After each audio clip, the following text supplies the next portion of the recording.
Good evening, everybody, and thank you for joining us for another of our Discover Wildlife evenings, the first one of autumn 2025. My name is Ian Lloyd. I'm one of the product managers here at Wildlife Worldwide and the Travelling Naturalist. This evening, I'm delighted to be joined by Nick Acheson for our Discover Norfolk talk.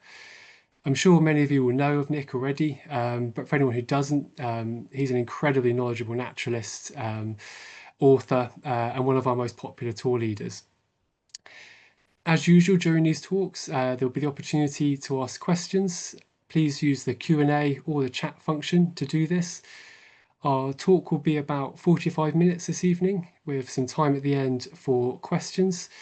And we'll also have a poll at the end of the talk, just giving you the opportunity to request a travel plan to find out more about some of the trips we'll hear about this evening. So if you're ready, Nick, I'll hand over to you. Thank you very much, Ian, and a very good evening to everybody. Thank you all for joining us this evening. My name is indeed Nick Acheson, and as Ian says, I'm a naturalist. I'm a native of Norfolk. I grew up here and then lived all over the world, and then I've ended up back home. No one would have predicted 25 years ago when I lived in South America in the middle of the Amazon that I would end up living 2 miles from my mother. But there you go. So, as I say, I'm a naturalist. Here I am sniffing the strangely goat-like scent of a lizard orchid, and I'm actively involved in conservation. I work part-time for Norfolk Wildlife Trust, and I'm a trustee of the organisation that head starts curlews in Norfolk, and also we have the national captive breeding flock of corncrakes for reintroduction. So I spend a lot of my time thinking about curlews and corncrakes and the habitats that they need in order to thrive. And as Ian said, I'm an author. My first book, The Meaning of Geese, came out 3 years ago, and it involved my following the wild geese that come to Norfolk for the winter, particularly pink-footed and dark-bellied Brent geese, and I cycled 1,200 miles in search of geese during the lockdown winter. And I've got 2 books coming out next year, so ...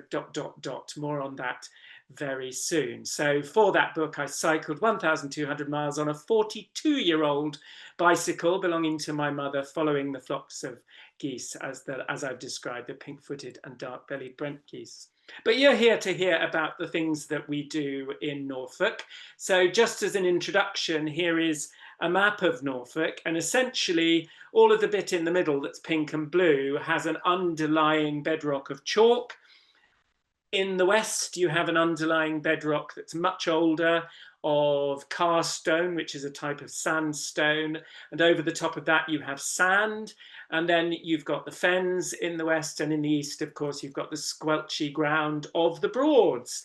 And we're going to go clockwise around the habitats of Norfolk, starting in the brown bit in the southwest, or in fact, just east of the brown bit, the pinky and white bit in the southwest around Thetford and to the north there, which is called the Brecks. And the Brecks is an area with underlying chalk where sand lies over the surface, sand that was redistributed during the Ice Age. And this is the most important habitat in Britain for the stone curlew. The stone curlew has probably always been a rare bird, although historically it was much, much commoner.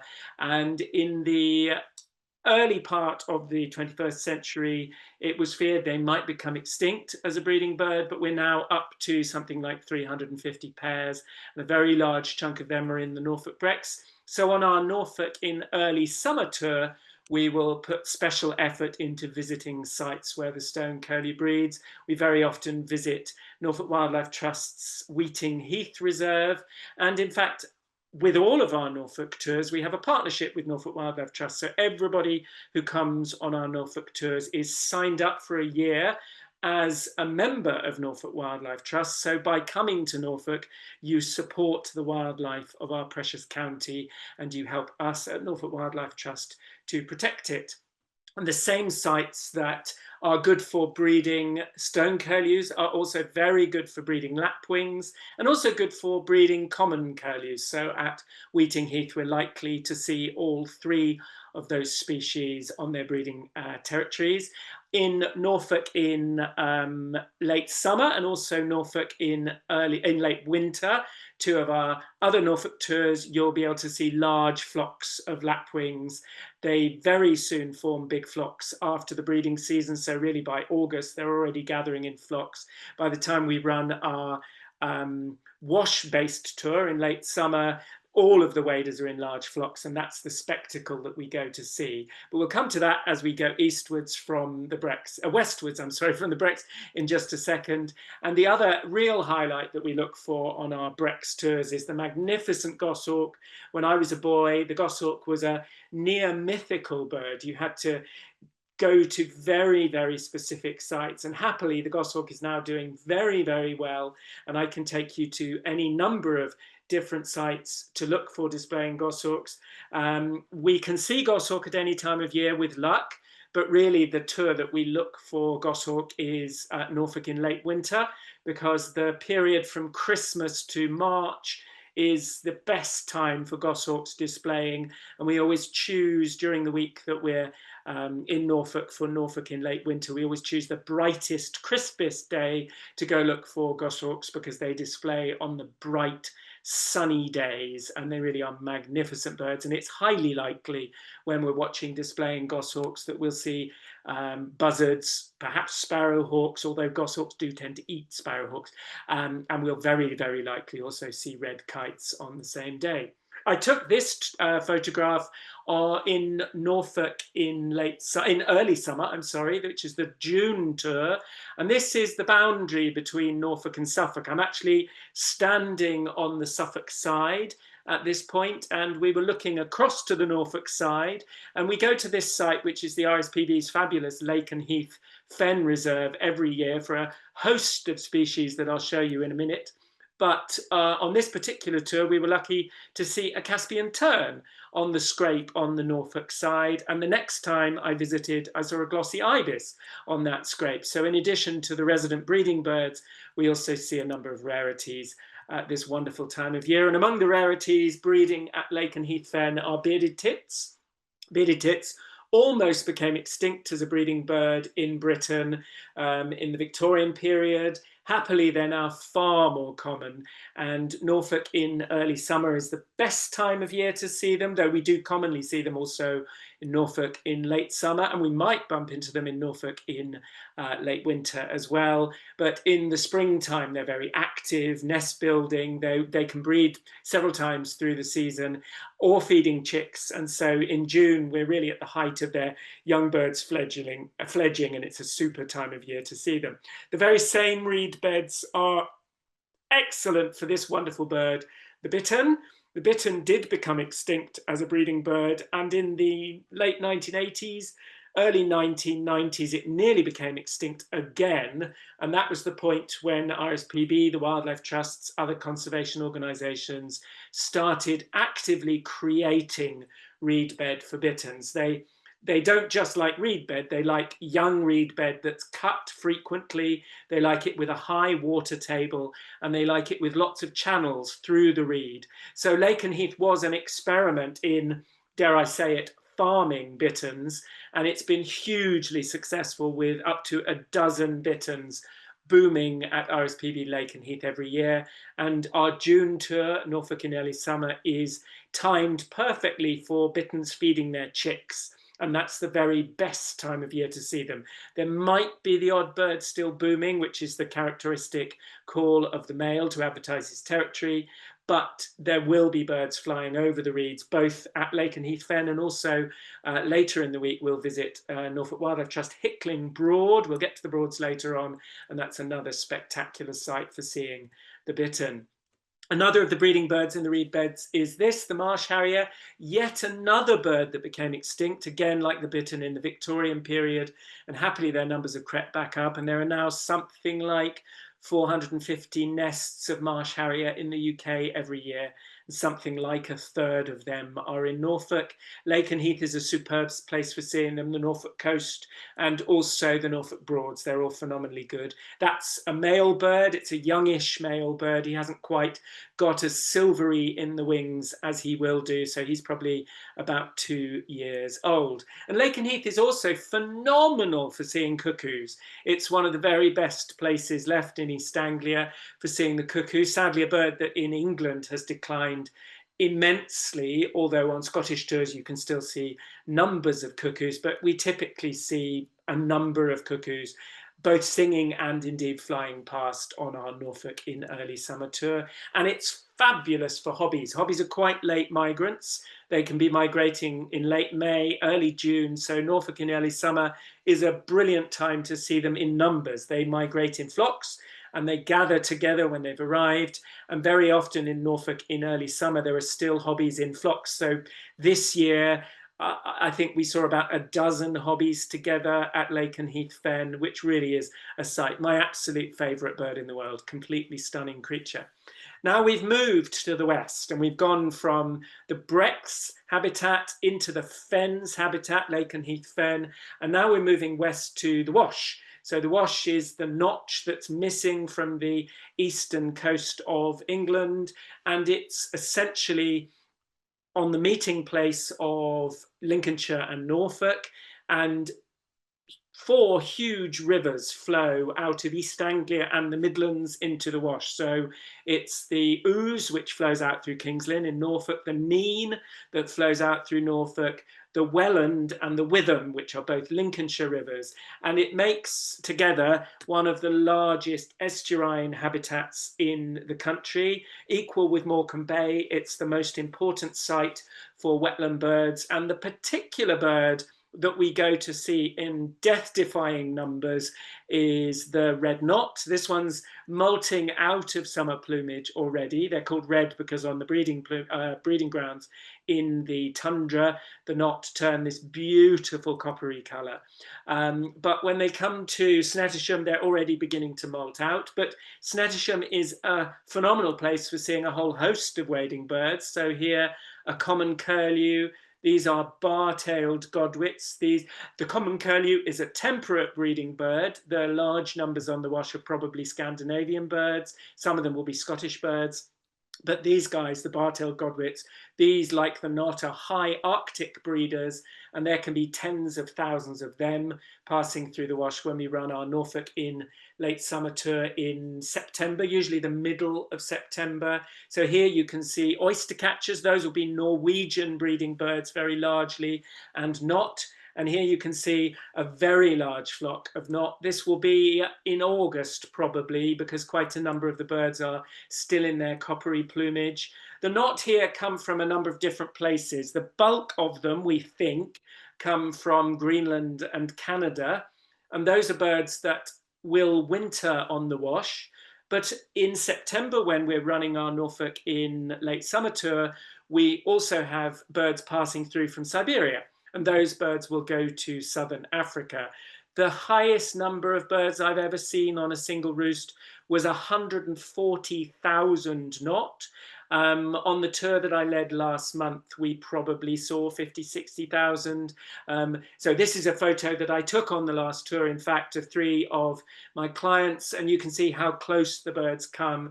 And this spectacle happens for 2-3 hours with large numbers of knot, dunlin, ringed plover, curlew, bar-tailed godwit, black-tailed godwit, and very often birds like peregrine, Arctic skua, harrying them as well. It is quite the most remarkable spectacle. It is genuinely as remarkable as seeing the wildebeest migrate across the Mara or huge flocks of emperor penguins in the Antarctic. It is a quite spectacular thing, and it's right here in the UK in lowland England. Now we're going to move along the north coast now of Norfolk. Our Norfolk in early summer tour is just before the salt marsh turns purple with common sea lavender, as you can see here. But some sea lavender is still flowering by the time we do Norfolk in late summer, especially in years when we do it on the earlier tides of the late summer, early autumn. But this is salt marsh, and salt marsh is a charismatic, characteristic habitat of the North Norfolk coast. And around the edges, there are some really very rare plants. We don't do a great deal of botany on these tours, although I'll always be showing people plants. This is a plant called matted sea lavender. And the only place in the UK where you can see it is a tiny stretch along the North Norfolk coast from Snettisham, essentially, or from just a tiny bit further east at home, right to Cley and Salthouse, which is where it stops. And that stretch of just a few miles is the only place in the UK where this beautiful little plant can be seen. But we see lots and lots of birds along the North Norfolk coast. This is a shorelark. And in Norfolk, in late winter, we're highly likely to bump into these beautiful birds. This last season, at the beginning of this year, we saw them at Hunstanton. Many years we see them at Holcombe Gap, although we'd seen them so easily and so well at Hunstanton, we didn't have to go to Holcombe Gap to look for them this year. And alongside them, around the coastal salt marshes and on beaches, we'll be seeing birds like teal, of which tens, if not hundreds of thousands, winter around the Norfolk coast, principally joining us from Fennoscandia. And wherever we go on wetlands in Norfolk in late winter, there'll be teal. They're also with us in Norfolk in late summer. They've started to migrate by that point. And so when we visit Titchwell and or Cley, we're guaranteed to see teal. If Norfolk in late summer falls towards the end of September, then the dark-bellied Brent geese have begun to arrive. Pink-footed geese arrive in the first week in September. This year they were a little bit late, they're about 10 days later. But Brent geese are arriving now in large numbers. The first ones typically arrive in about the third week of September. These are Siberian breeding birds. The pink-footed goose is an Icelandic and Greenland breeding bird. And these gorgeous birds join us for a very long winter. The pink-footed geese are only here till the beginning of February, certainly gone by the end of February. But the Brent geese are here very often till the start of May. So in Norfolk in late winter, we'll still see large flocks of dark-bellied Brent geese and hear their gorgeous purring vocalizations. Absolutely delicious birds. In summer, we can see the wonderful shingle flora of the coast. So this is a plant called yellow-horned poppy, and it's the charismatic plant of a habitat called vegetated coastal shingle. And so we'll certainly see it in Norfolk in early summer, although it's probably only just beginning to flower by that point. But there's plenty of bird life alongside the flora of the coastal shingle. This is the habitat in which sandwich terns nest. We have the biggest colonies of sandwich tern in the UK. The large colony tends to be about 4,000 pairs. Some years they're on Blakeney Point. At the moment, they're tending to be on Scalt Head Island. But if we go to the coast, as we certainly will do on Norfolk in early summer, we'll see sandwich terns. And nowadays, with autumn getting slower and being warmer for longer, we typically see quite large numbers of sandwich terns on Norfolk in late summer as well. So we'll see them and common terns alongside the spectacle of the knot on the Wash. Breeding alongside the common terns, sorry, the sandwich terns, there will be common terns. They breed on Blakeney Point, they breed at Titchwell, they breed at Snettisham. These wonderful birds are charismatic of the Norfolk coast all the way through spring and summer, and they're still with us on the Norfolk in late summer tour when we see the spectacle of the Wash waders. And these days, our gull and tern colonies have been joined by this handsome creature. This is a Mediterranean gull. When I was a boy, it would have been unimaginable to have breeding Mediterranean gulls in Norfolk, but we now have in the hundreds of pairs.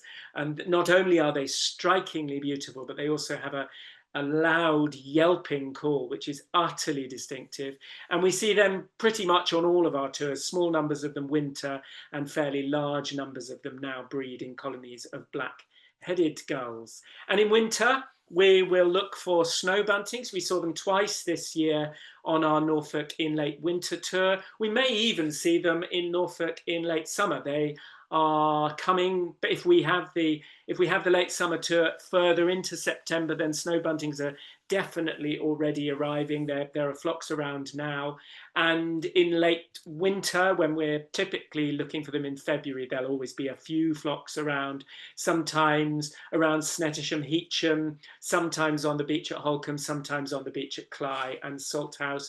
And they really are the most charming and adorable birds, and they're a highlight of every day that you see them. I'm very proud of this because this is the only bird photo that I myself have contributed to the talk. This is one where I held my phone, which is the only camera that I have, against a telescope and took a photo of this lovely glaucous gull. I say lovely glaucous gull, but glaucous gulls are brutes. They're bigger even than great black-backed gulls, and they are mighty creatures. We saw one this winter in Norfolk in late winter. We saw it on Heacham Beach, and as I say, they're grizzly brutes, and true to form, it was disemboweling a dead seal, which is more or less what glaucous gulls get up to through the winter.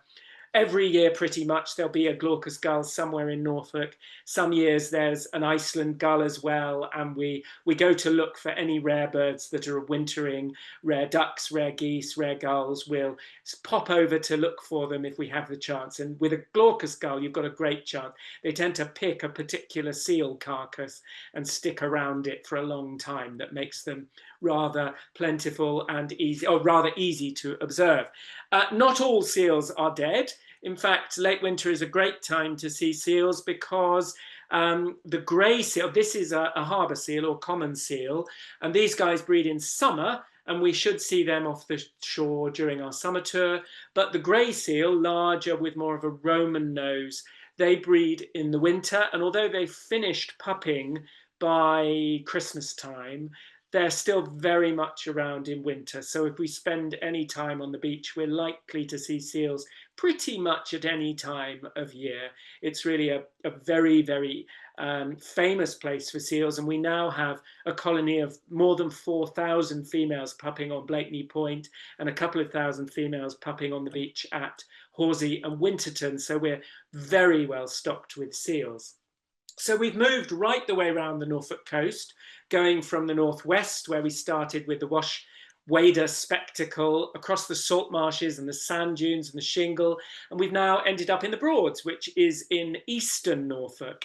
And this is the single largest and most connected and most important lowland freshwater wetland in the UK, although as with all wetlands, it's a bit soft around the edges and parts of it are brackish because large areas of the rivers are actually tidal and the tide pushes the water back up the rivers. But it's an area of rivers. A number of rivers flow out, large rivers draining much of Norfolk. So if you go from where I live on a river called the Wensum, that joins a river called the Yare. From the north, that's joined by a river called the Bure, then a river called the Ant, then a river called the Thurn, and from the south, a river called the Waveney joins, which largely flows along the border between Norfolk and Suffolk. Those are the main rivers that flow out through Great Yarmouth. And this whole area has been exploited by people for natural resources for centuries. So the lakes of Broadland were dug by hand in the Middle Ages, the early Middle Ages, to harvest peat, because before gas, before electricity, what people burned both to cook and to heat their homes was peat. And it was rich people who heated their homes and cooked with peat. So the peat was cut by workers working for the monasteries who owned the land, and it was sent by river and by sea to London to be sold. And so the lakes themselves were dug for peat. Then they were deliberately connected with the rivers because subsequently resources like waterfowl, otter pelts, beaver pelts, reed, hay from the marshes were being extracted, and they had to be got along the rivers because there were no roads in this region because the whole area was so swampy and marshy. As a result of that, these reed beds, these marshes, these rivers, these lakes, they are a fabulous habitat for wildlife.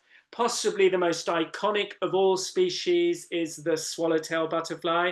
I took this photo with my phone on our Norfolk in early summer tour this year. This was one that was flying right above our heads among honeysuckle. So we timed the tour perfectly for the first emergence of swallowtails. This year there was a second emergence because we had a long hot summer, although in most years there's only one emergence, which is at the end of May and through the month of June. This is an endemic subspecies. So there are swallowtails all over Europe. They get to as far as the Himalayas in northwestern India, but those are other subspecies. And this one, Papiliomacaon britannicus, is only found in the UK, used to be found in Norfolk and Cambridgeshire, but with the drainage of the fens and ultimately the deliberate hunting of them by Victorian collectors, the last fenland population, which was at Wicken Fen in Cambridgeshire, was driven to extinction in the Victorian period, and we now only have them in the Norfolk Broads. So we'll visit a couple of sites. We'll always visit Norfolk Wildlife Trust, Hickling Broad, and that's really my favourite site for seeing swallowtails. And we saw numerous of them and very, very well this year. And we expect to see them every year. Again, we'll try to choose a really nice, fine day. They like a warm, sweaty day. That's the best for seeing them, and it's the best for seeing them nectaring, because early on in the season, they're trying to fatten themselves up for the business of mating and laying their eggs. But by Norfolk in early summer, and I took this with my phone, I've got a special adapter on my phone which allows me to take macro photos, and this is a 1-day-old swallowtail caterpillar. So you've probably seen photos of caterpillars much, much later on in the season when they're bright green and black stripes with the orange horns that stick out if they're upset about anything. But when they start out, they want to convince you that they're a speck of bird poo so that they don't get eaten. And that's what they look like for the first week or so of their lives until they shed out of that skin and they start to develop the pattern which says, I've eaten milk parsley, which is the only plant they'll feed on. Have I got a picture? No, I don't have a picture of milk parsley. That is it, that the caterpillar is on there, and they're consuming toxins. And so later stages of the caterpillar are aposematic in coloration. They're saying, I'm poisonous, don't bother messing with me. But until they've acquired enough poison, they want you to think they're bird poo. So that's what they look like. And another of the really characteristic insect species of the Norfolk Broads is this. This is the Norfolk hawker.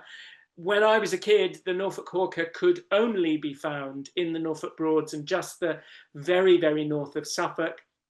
But with climate change, it's now colonized basically the whole southeast of England and right along the south coast. They're now being seen in Devon, for example, and they've been seen as far north up the east coast as Yorkshire. So they've exploded. We think that actually it's not the Norfolk population that spread, but that other populations have colonized from the continent, and that's enabled the species to spread so far. But they're a beautiful species. They're the first of the large hawkers to be seen in the year, and unless we have terrible weather, we're sure to see them perhaps in a number of places, because they're also at Lakenheath Fen, they're at Cley now, so we see them in a number of places on our Norfolk in early summer tour. And that's really the tour where we do most botany. We don't spend hours and hours on our knees, but it is the time when the most spectacular flowers are out. So we see things like these southern marsh orchids, and scarcer, this lovely thing is an early marsh orchid, and we have a very good site for seeing early marsh orchid in the dunes at Norfolk Wildlife Trust home dunes. And as I say, you'll have been made a member of Norfolk Wildlife Trust for the tour, and you'll remain a member for a year. So if you live in England, or indeed you want to make another journey back, you can take the benefit of that to keep visiting Norfolk's spectacular reserves. And the Broads is the other stronghold for the marsh harrier. Earlier I showed you a male. Here we have a female. So she's that lustrous chocolatey brown with the gold head. She's slightly larger, more broad-winged than the male. And a male can actually have several females. If he's a really good male, he will attract 2, maybe 3 females, and he'll do, despite being smaller, he'll do all the hunting, and he actually brings the food back to the nest. He's not allowed into the nest, so the male calls to the female that he wants to deliver the food to, and he calls her up. She flies up from the reed bed, and we saw this actually on Norfolk in early summer this year. The male will then pass the food to the female in the air. She catches it and then takes it down to the nest and tears it up and feeds it in small pieces to the chicks who are waiting in the nest. And the Broads, of course, is the national stronghold for the common crane. The crane was extinct in the UK for about 400 years until 1979. And in 1979, a pair turned up at Norfolk Wildlife Trust Hickling Broad in October. And then they moved to Horsey, which is a National Trust reserve next door, and they stayed there for the next few years. They started breeding successfully in 1982. Slowly, numbers have built up. And then, of course, about 15 years ago, the Great Crane Project decided to help the spread of the cranes, and about 90 cranes were imported as eggs from Germany under license, from wild breeding birds in Germany, and those birds were released in the Somerset levels, and those birds have now colonized much of the southwest. They breed at Slimbridge, they breed in the Somerset levels at a number of sites, and our Norfolk birds have now spread westwards as well to join the Somerset birds. So there are now more than 70 pairs of cranes in the UK. And we have 2 winter flocks in Norfolk. We have a flock of about 60, 70 birds in the Broads. So we see those birds typically on Norfolk in early summer. And that's the time of year when they've got chicks, and they're very noisy, they're very vociferous because they're telling other pairs to move off their turf. And the other flock is around the Wildfowl and Wetlands Trust Welney Reserve.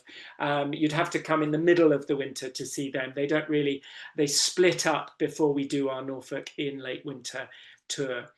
Now, much of Norfolk is, of course, farmland. We're well known as an arable county, and our hotel and the journeys that we make between sites, they're across farmland. So we stopped to look for some of the really charismatic species of Norfolk farmland. On a tour that I led just recently on Norfolk in late summer, there was a lovely lady who her special wish was to see hares. So having been out very, very early in the morning to look for the wash-wader spectacle, we take a long break in the middle of the day so everyone's got a chance to have a nap and have a gentle lunch. And then we went out again in the late afternoon as the hares are coming out to feed, and we had lovely views of hares feeding. And farmland, of course, is also great habitat for yellowhammers, in summer for breeding whitethroats.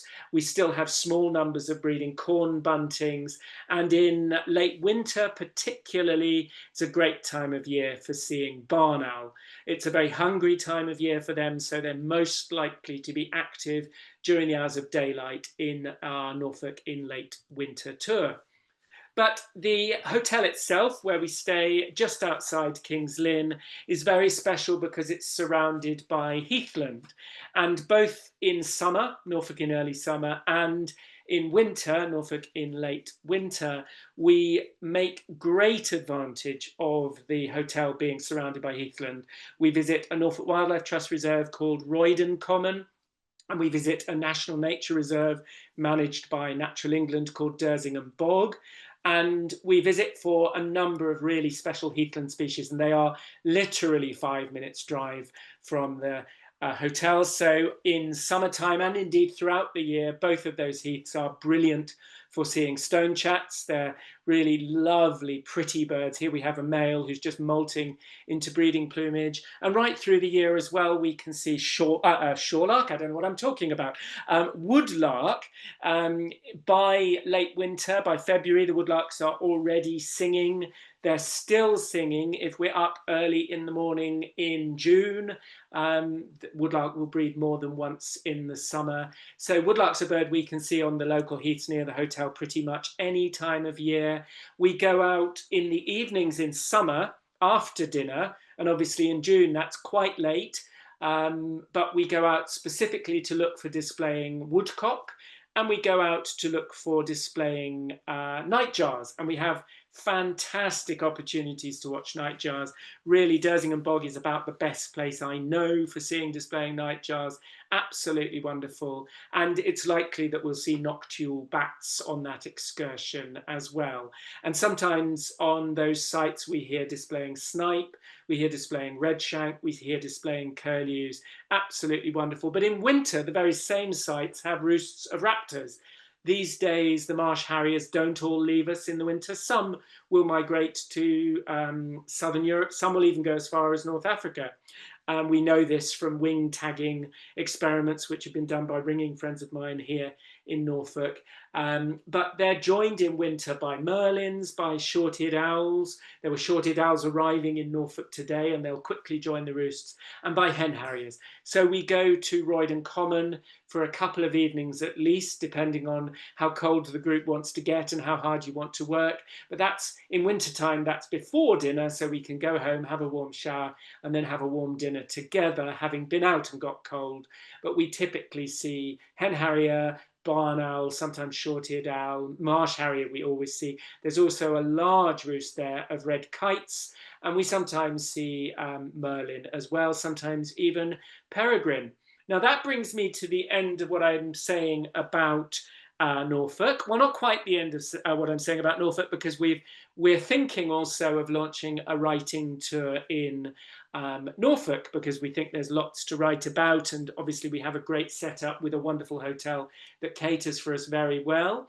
But we're launching a new tour in February next year for people who are interested in writing about nature.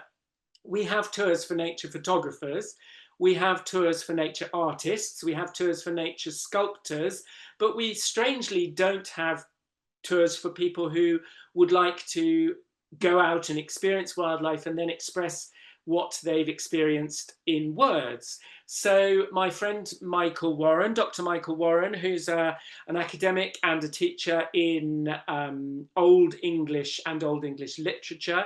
He's the author of a wonderful book that came out in June this year called The Cuckoo's Lee. Do read it, it's a phenomenally good read. So Michael and I got together and we planned a winter tour to Islay, which, although I'm very much a Norfolk creature, the Hebrides are another of my stomping grounds. This was me off Mull, but Mull's only just to the north of Islay.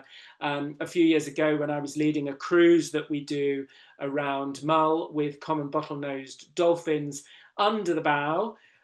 But Islay is to the south. It's the southwesternmost of the Hebrides and a wonderfully diverse place. And we'll be going there in February. And we'll be going there specifically to watch nature at a very slow pace. And the reason for going at a very slow pace is that this is an experiential tour. It's about engaging with the landscape, engaging with the wildlife. We'll visit the O Peninsula in the south, and we'll look for some of the headline species. We'll spend half to 2/3 of every day outdoors looking for golden eagle. White-tailed eagle is now firmly established on Islay as well. We'll be looking for the wonderful red-billed chough, which still breed on Islay despite having declined in many places around the UK. And of course, we'll immerse ourselves in the enormous spectacle of barnacle geese. The Islay birds are birds that have bred in Greenland. The ones who winter on Calaverock are birds that have bred on the Solway, that is, they're birds that have bred in Svalbard. And then the ones that visit East Anglia, and particularly the continent in the Netherlands, they're birds that have bred in Siberia. So here we have Greenland breeding birds, and they're joined by small numbers of Greenland white-fronted geese. This is a bird that was discovered by Peter Scott just prior to the Second World War and described scientifically by Peter Scott just following the Second World War. And we will spend time dwelling with these charismatic species, contemplating the spectacles of the huge numbers of geese, of migration, of our relationship with these landscapes and the wild creatures that inhabit them, and of course the shore and the wonderful creatures like otters, which are a common sight around the shore of Islay. Michael is also a qualified chef, and has a real penchant for whiskey. So we'll spend some time visiting a distillery and sampling whiskey. And doubtless he'll have some whiskies with him for you to sup as we go home in the evening to undertake our writing exercises. And here, for example, we'll contemplate the story of the peaty water of the burns and the barley that's grown across England and the fermentation process and all of the things that go into making these historic brews. And we'll make one day trip to Jura, which is the next island.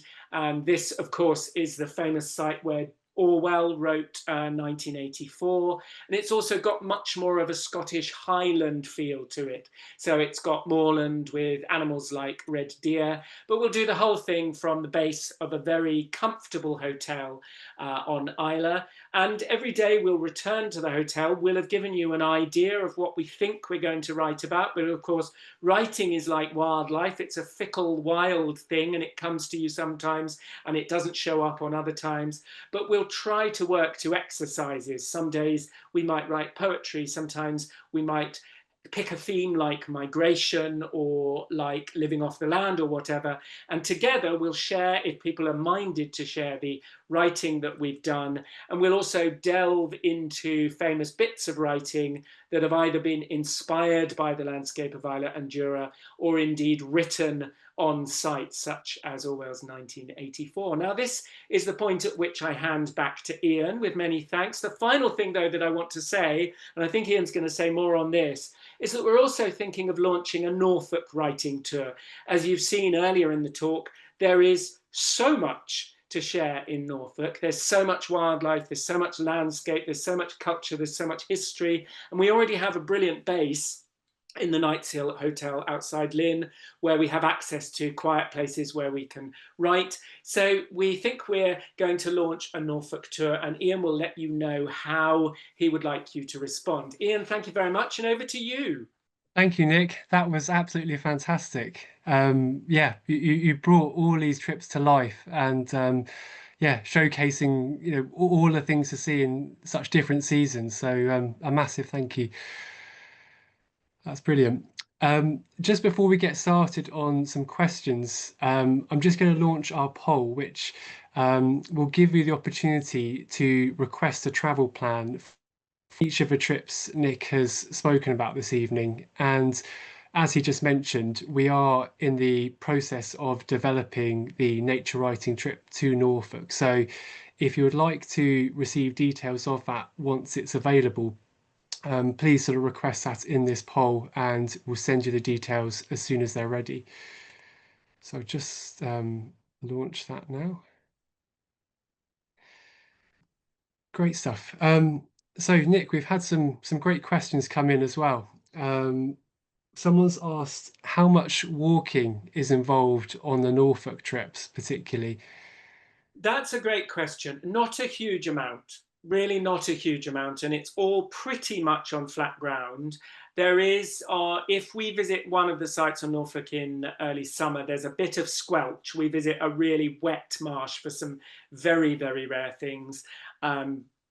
Insects and plants, but we don't always have time to do that. It depends how the swallowtails and the Norfolk hawkers and the bitterns and the cranes have treated us. The longest, I suppose the most energetic walk is the walk out in the morning to Snettisham, which is 1.5 miles. But the reason that it's a bit more energetic is that it is before dawn. We're walking out when dawn comes, and therefore it's early in the morning. September, they're still pretty early dawns, and of course we then spend quite a long time standing around, and people might walk a bit further. There are other bits of the reserve to explore when the birds are settled in the pits behind us, and you can go round to some hides to see them. So that day we might walk a few miles, but it's all very, very gentle. It's all very, very flat. So we're never flogging it. Probably the longest other walk is at Lake and Heath, which we typically visit in Norfolk in early summer, and Norfolk in late winter. We might visit there as well. And that depends how far we go. If we go right to the end, again, it's probably a mile and a half out and a mile and a half back. Other than that, it's all much shorter. And usually it's not a racing around energetic athletics sort of a tour. It's much more of a gentle pace sort of a tour. And my take on nature tours is very much about experiencing the whole landscape. We do make a real effort to show you cranes and swallowtails and marsh harriers and hen harriers and nightjars and woodcock and everything that's in the brochure, but we do it in a way that's cumulative rather than tearing from one thing to the next. That's fantastic. Thank you very much. Great. Barry has also just asked, generally, what are the temperatures like in the winter trip to Norfolk, and what's it like sort of with goshawks at that time as well, and getting Okay, dark? yeah. So, sorry, what was the last sentence there? What's it like with goshawks? Um, when are the goshawks around, and what time does it get dark on the Okay, Norfolk in late winter? yeah. So in February it's getting dark at sort of 5-ish. Goshawk is, if we have a clear day, a bright day, even if we have a non-rainy, cloudy-ish day, we are hugely likely to see goshawk. If we have a bright day, I, I hesitate to say this, but you'd almost have to gouge your eyes out not to see goshawk. Don't quote me on that, anyone. You've really got to try hard not to see goshawk in mid-February, or whichever day in February it is. If you've got a bright, clear day, I will choose that day to go looking for goshawk. And this time, this year, just to give you an example, I didn't go to the site we went in the Brecks. I went to one in North Norfolk on the day that we go to North Norfolk, and it took us a minute to see a goshawk, a massive female goshawk, and everybody in the group said it was the best goshawk that they'd ever seen, and it was for some people it was their first ever goshawk, and she was a brute of a female. The females are much bigger than males in goshawk. So we do goshawk. You do in the late morning. So goshawk is actually at the warmest time of day. Goshawks go up when all the other raptors go up, and raptors go up on thermals. So you want a bright day, and even in winter, by 10, 11 o'clock in the morning, there will be thermals on a bright day.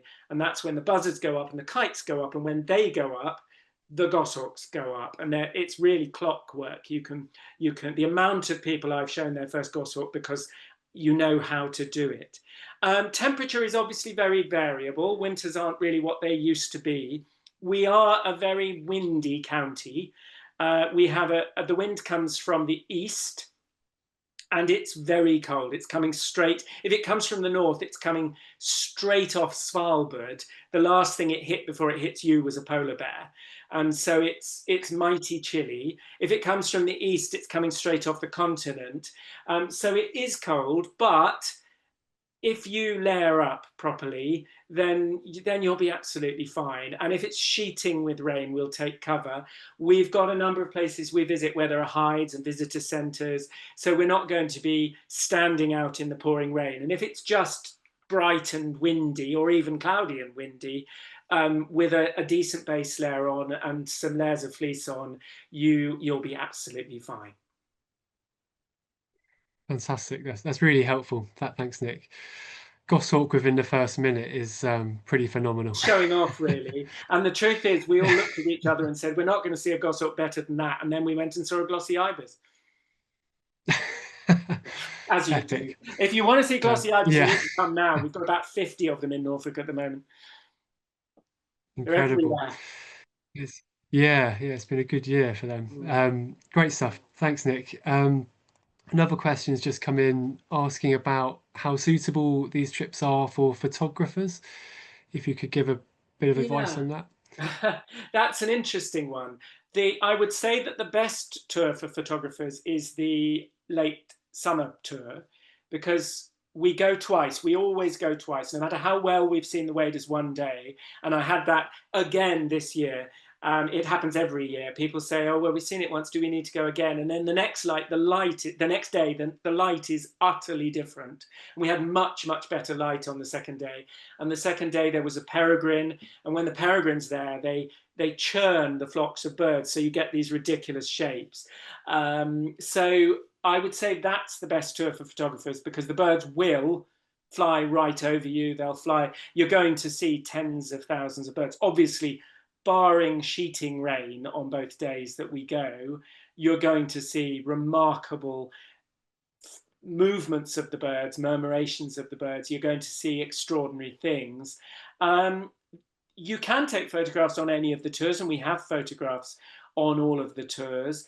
There will always be things that you can photograph, but they're not tours they're not like our go to Finland, sit in a hide and watch wolverines and wolves and bears tours, or the specialist safaris where you stop for hours with the same pride of lions or whatever. We're not doing that, but there are lots of photographable organisms on all of the tours. And we had, I just led Norfolk, or a month ago now, led Norfolk in late summer. And we had a couple of photographers who all day, every day were taking lots and lots of photos. But really the highlight of that one is the knot flocks. They are, I mean, I've seen it my entire life. I've seen it countless times. And it's one of those things that every single time I get chills. It's just extraordinary. Great stuff. Thank you, Nick. And another one just around distances. So on the Norfolk trips, how much traveling is there usually involved That's a between great sites? question. That's a great question. We chose the Knights Hill Hotel very strategically because it's only 20 minutes from Snettisham. So it's 5 minutes from Roydon and Dersingham for the woodcock displaying, nightjars displaying in summer, and the hen harrier merlin roosts in winter. So that's a slam dunk. It's also 20 minutes from the knot flock, the start of the walk for the knot flock. So that's very, very convenient. So that tour, we don't typically drive more than 45 minutes in any one go. And we're really sticking to the northwest Norfolk and North Norfolk coast. The one where we do cover quite long distances, because we go to the Broads, is Norfolk in early summer. And that's about an hour and a half's drive to the Broads, because Norfolk doesn't have big roads. We don't have a big connecting road. But again, the Knights Hill Hotel is on most of our fastest roads, which was the other reason for picking it, other than the fact that they do a very good job and they look after it, and it's always clean and the food's always on time, and everything else. So that's the biggest commute. But we do that over a whole day. We drive out in the morning. We take a packed lunch with us. We stop to buy the lunch. We picnic around in the Broads, and we visit at least 2 sites. Sometimes there's time for 3. And then we don't go out that evening because it's our biggest day. When we go to the Brecks, that's about an hour's drive. But unfortunately, most places in Norfolk are an hour's drive. It's a very big county, and we don't have fast roads.